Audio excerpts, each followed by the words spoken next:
බල්ලොත් නොකන සල්ලි නිසා රාජපක්ෂ නම කාලා දැම්මා. චමල් රාජපක්ෂගේ වංචාව අසා රාජපක්ෂ හිතවතිය දිල්කාට හොඳටම තරහයයි. චමල් රාජපක්ෂට පළු යන්න දෙසයි.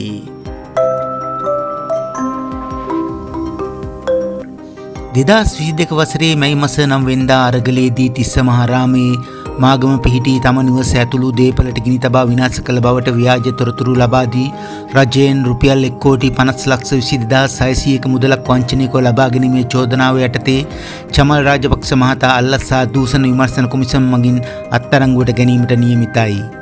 තිස්ස මහරාමේ මාගම පිහිටි එම දේපළ චමල් රාජපක්ෂට අයත් නොවන්නක් බවත් ඒ වෙනත් අයෙකු නමින් නැති බවත් මේ වන විට අනාවරණය වී ඇති අතර එහි කිසිදු නිවසක් නොතිබූ බවත් එහි වී ගබඩාවක් පමණක් තිබී ඇති බවත් මේ වන විට හෙළවී තිබෙනවා.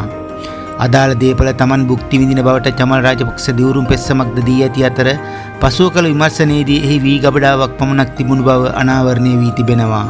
මෙම සිදුවීම් පිළිබඳව මහින්ද රාජපක්ෂ මහතාගේ සහ ගෝඨාභය රාජපක්ෂ මහතාගේ සමීප හිතවතියක් වන දෙරණ නිවේදිකා දිල්කා සමන්මලි දැඩි ලෙස චමල් රාජපක්ෂ මහතාට දෝෂාරෝපණය කර ඇත්තේ මේ ආකාරයෙන්. මේ කතාව සත්‍ය නම් ඇත්තටම මේ මිනිසු පව්.